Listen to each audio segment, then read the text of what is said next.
So we do got one news story. I actually kind of missed it yesterday, but we're gonna talk about Lego and why people are incredibly pissed off at Lego right now.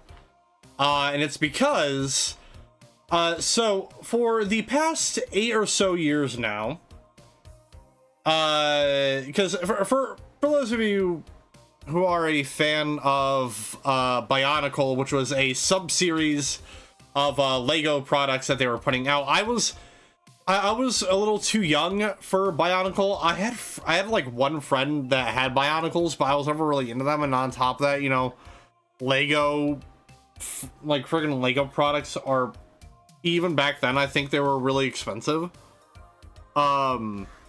So I never had like any Bionicles. I didn't have any of the creatures that came out. I didn't watch any of like the movies that were made. And I think there was like I think there was a TV show on Cartoon Network, I want to say, that centered around Bionicle. I didn't watch that either. But recently I kind of been more interested in it. And obviously, you know, Lego has since discontinued that whole line. They did like a return thing for Bionicle, but it was like you get the basic red Bionicle, but it was still in like the simple Lego form, not the more complex stuff that Bionicle is known for. And from what I hear, like the lore and everything that was like in that entire universe was actually pretty good too. And so there was basically an indie developer that was doing a fan project, a free fan project for Bionicle. It actually had its own Steam page. It was on my wish list for the longest time. And it was in development for 8 years. It was called Bionicle Masks of Power. It was being developed by Team Konohi.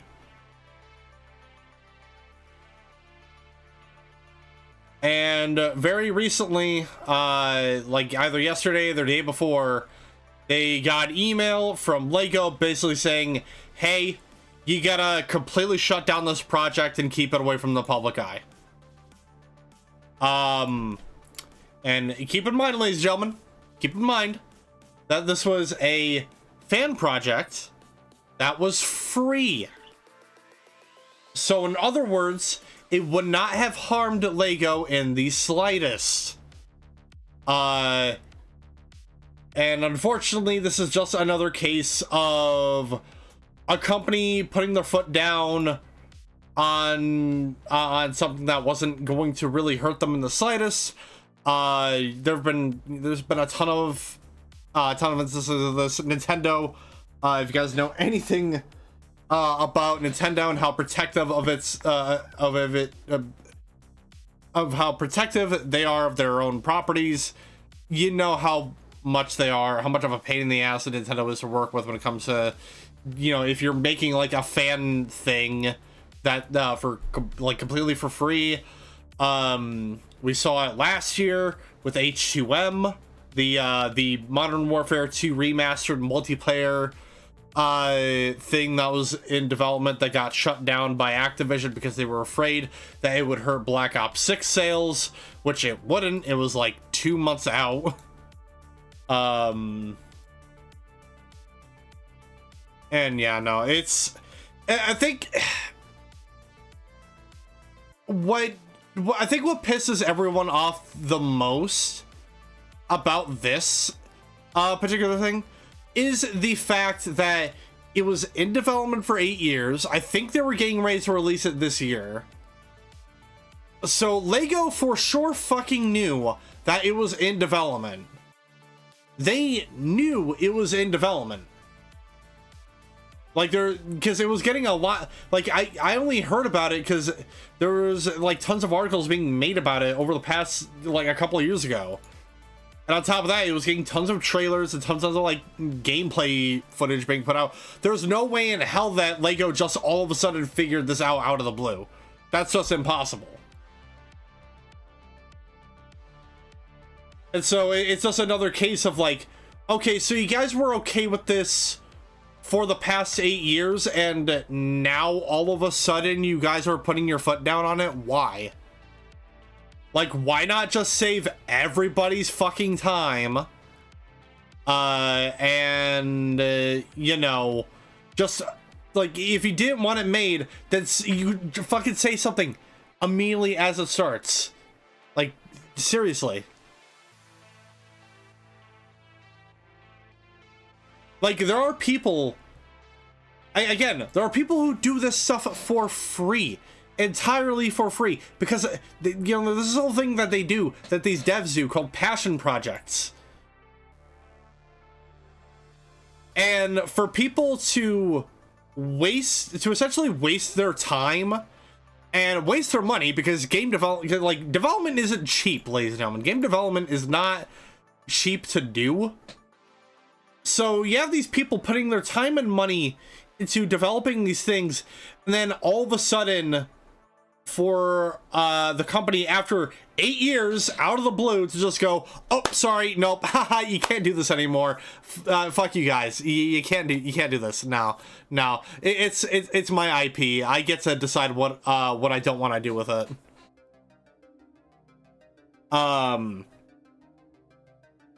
So yeah, it's. You know, in case in point, screw you, Lego. I never really bought any of your products.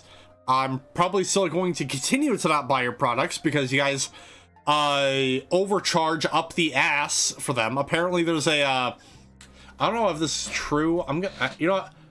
We're gonna do a live verification of this.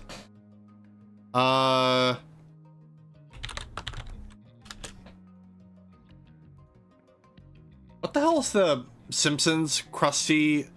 Is it like, what's the restaurant called?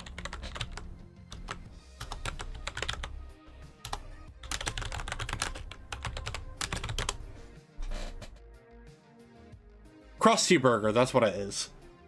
So, bro, making me turn off my ad block for this.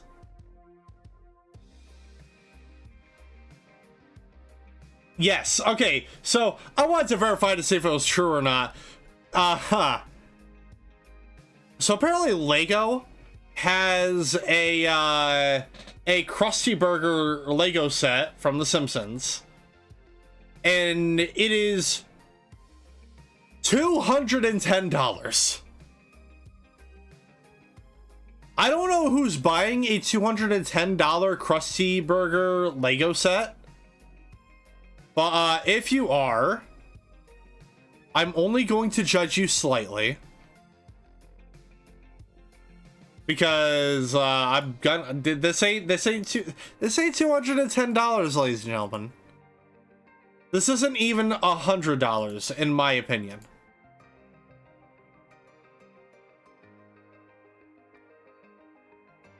And you know, this is what I mean. This is what I mean about, like, I don't buy Lego products because they're freaking expensive. The only time I've ever dabbled into anything like Lego has really been the video games. Like, I remember playing a lot of one of the Lego Batman games at a friend's house growing up. And you know, I haven't played Lego Lord of the Rings or Star Wars and all that. But you know, again, case in point, to reiterate, at the top of the hour, I wonder how many other ways I could say this. Screw you, Lego. Just screw you guys. You shut down a project that was in the making for 8 years. You could have done something about it when it started, instead of having everybody waste their time and money. But quick little palate cleanser to that. And gearing towards shifting over towards a company that actually does care about fan projects, Bethesda, because the Sky Oblivion devs have been invited to Bethesda Studios, which I think is really cool. Bethesda knows and they respect fan projects. They respected Fallout London when that came out last year, and it became one of the biggest one of the biggest mod releases of the year. And I expect the same is going to be said for Sky Oblivion when that drops in about a couple months. I think we're about a couple months out from that release. I'm pretty stoked, honestly.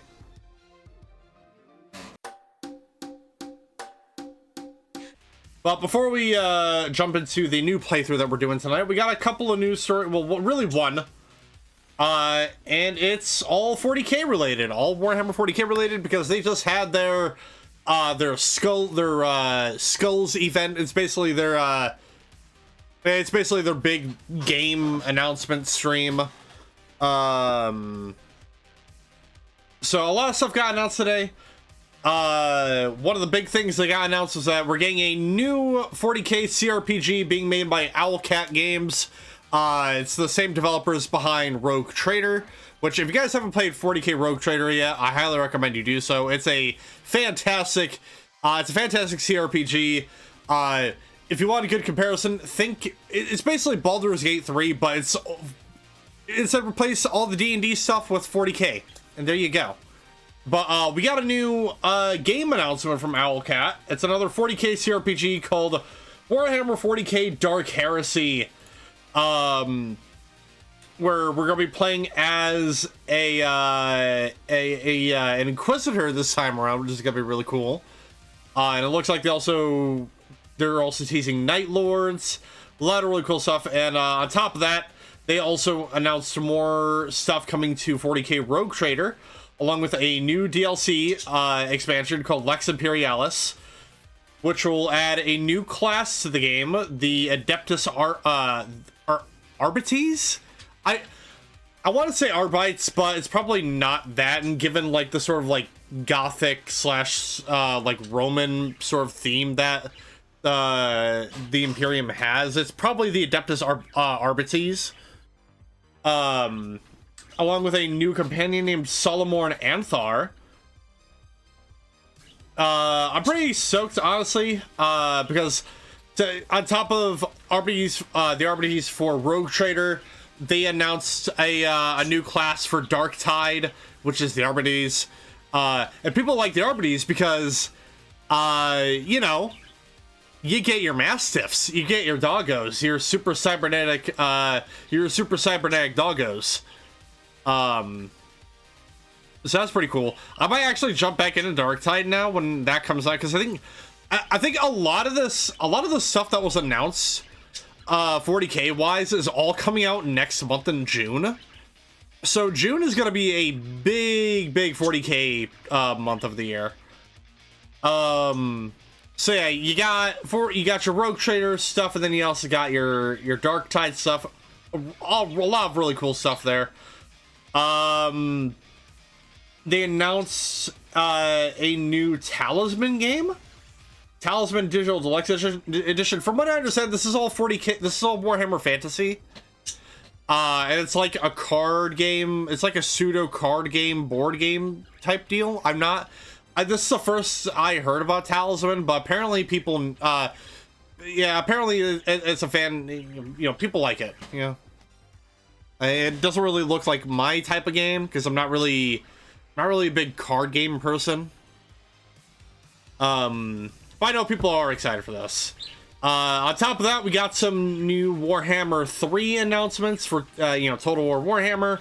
A new DLC expansion called the Tides of Torment, which I believe this is what, I believe this is the expansion that's adding in the new Legendary Lord for Slaanesh. I can't remember what their name is, though, but I'm pretty stoked for it. I still got to get the other DLCs for Warhammer 3. Then they announced a lot of card games, a lot of like mobile game stuff that, you know, it's exciting for some people, but I know a lot of people aren't particularly happy about it. They announced some Tacticus updates, as well as Warhammer combat cards.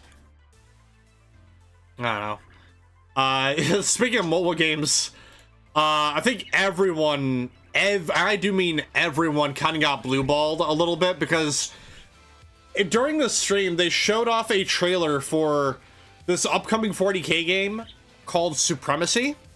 And this trailer was so fucking badass. You can look up the trailer yourself.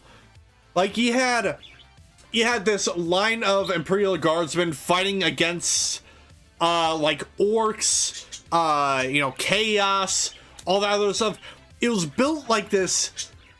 It was built like a Total War game. It was being billed at like a Total War game, because, you know, they're presenting it as, like, you know, massive battles, a lot of really cool shit.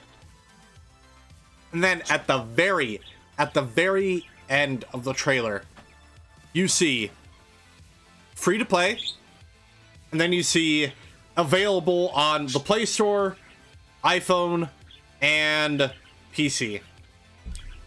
But it is important to mention that they put the mobile shit like at the top first, and it's like everyone's dreams were dashed, because obviously, you know, there have been rumors for a very long time now that Creative Assembly was working on a, well, not, I wouldn't say they're working on it, but there's like there's rumors that the next Warhammer game that Creative Assembly is going to do is a 40K game.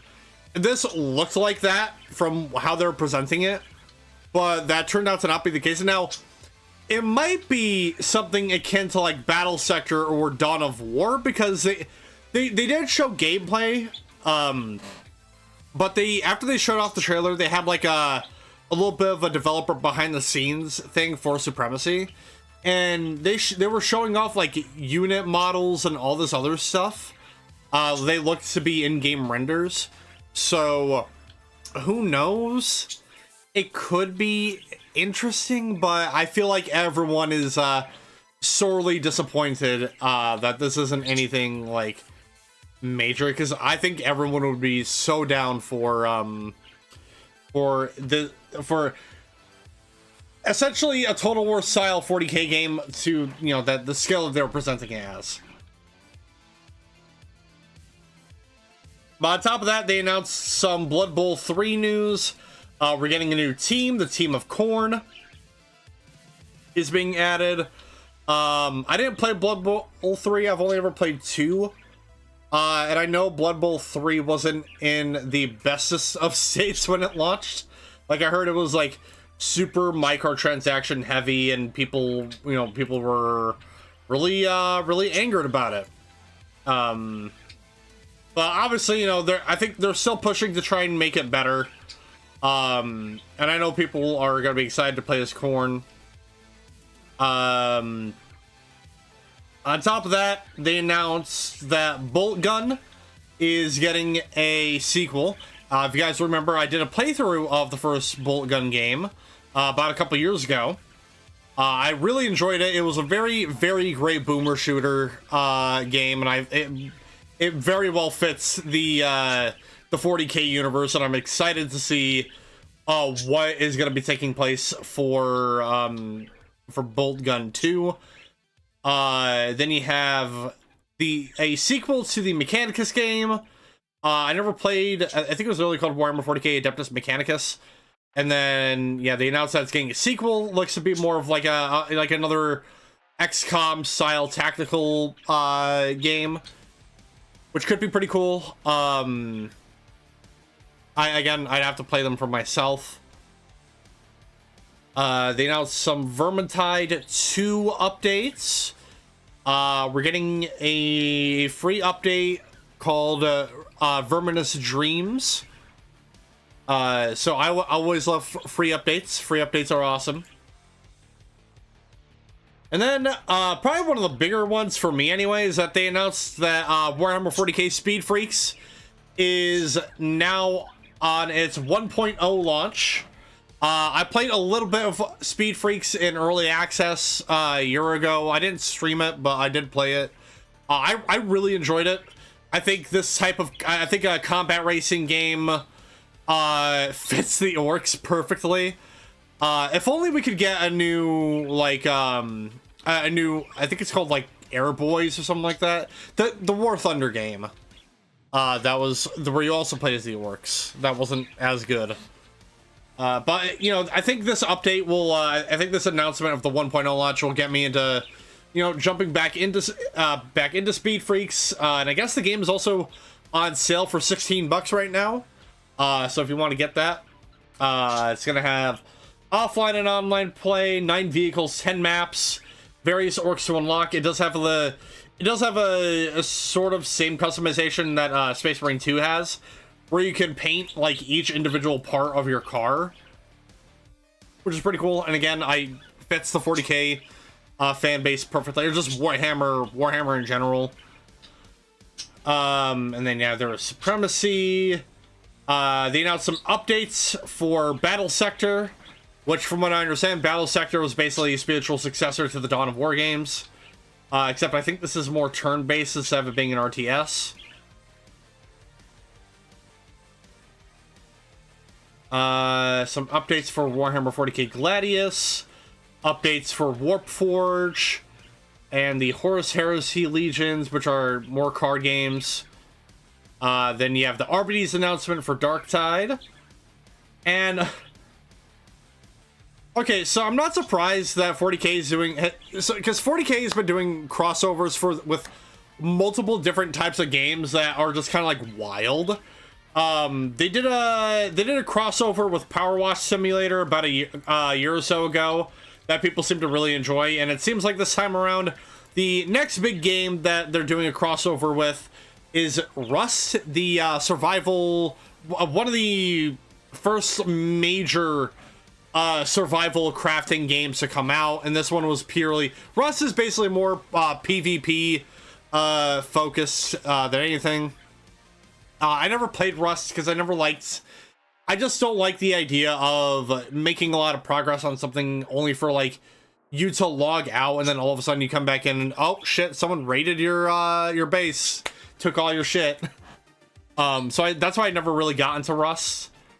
But I think this could be pretty cool. I think the idea of a survival game in the 40k verse could be neat. And then one of my favorite announcements of the night was more Space Marine 2 updates. I always love a Space Marine 2 update, and this time around, ladies and gentlemen, we're getting Horde mode. Well, they're not calling it Horde mode this time around. They're calling it Siege mode.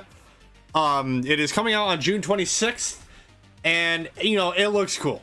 It looks really fucking cool, and the thing that kind of has me a little bit giddy is the fact that in the trailer they showed off a Dreadnought being used, so it makes it making me wonder if maybe we're getting kill streaks or we get to pilot a Dreadnought.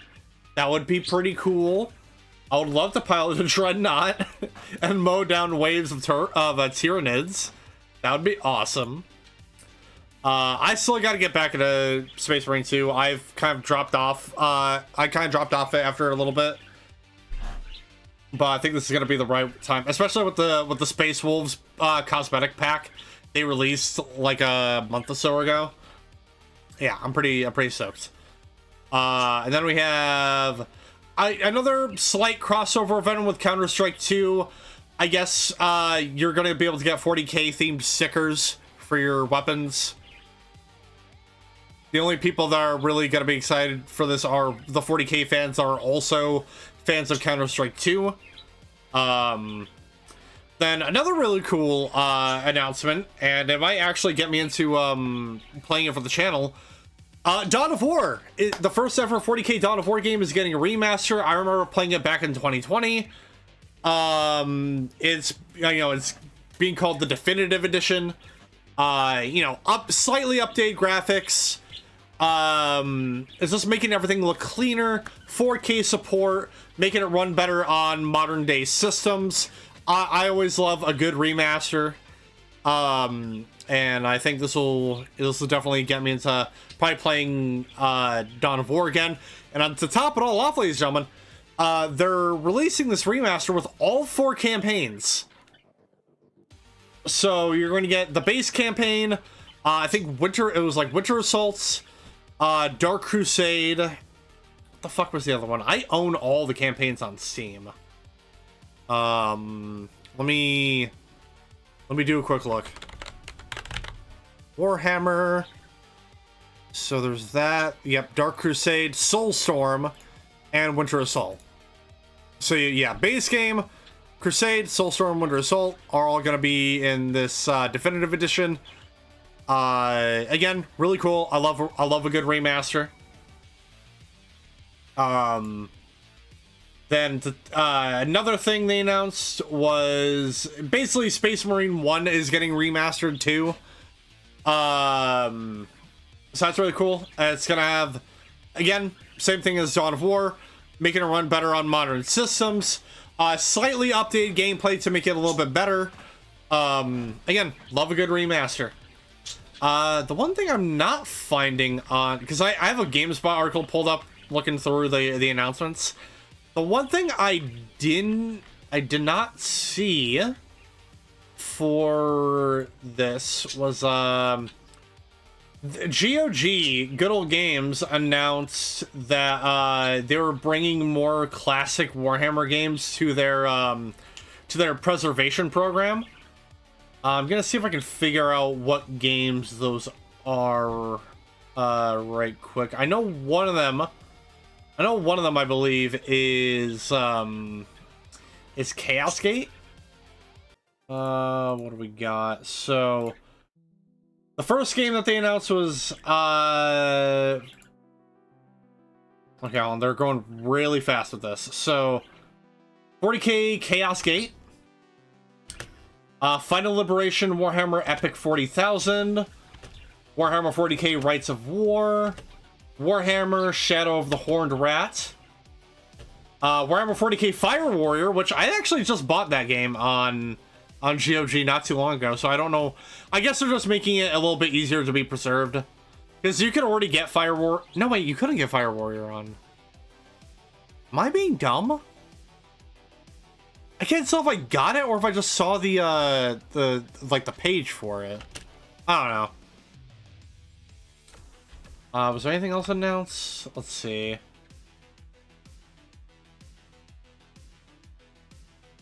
Oh no, that's a giveaway for Rights of War. Okay, looks like it was just those games. So I already can't remember what games they announced, but you know, I like that. I like what GOG does. They always do a great job trying to keep games preserved, making sure they are free from DRM bullshit, making it to where you don't need an online connection to connect to to play a game that is 20 plus years old. Keep doing the good work there, GOG. They do have a thing where you can recommend games to put on the preservation program. I think I submitted a couple of games on there. You know, it would be cool to see like childhood games I used to play, but are either ridiculously hard to emulate or just you can't find them anywhere without paying, you know, an arm and a leg for them. Again, love to see it. Love a good remaster. Love games being preserved. I think more games. I think more companies need to prioritize that instead of doing this whole like, oh, you need to be comfortable with not owning your games. Oh yeah, you don't actually own this game. You're just buying a license for it.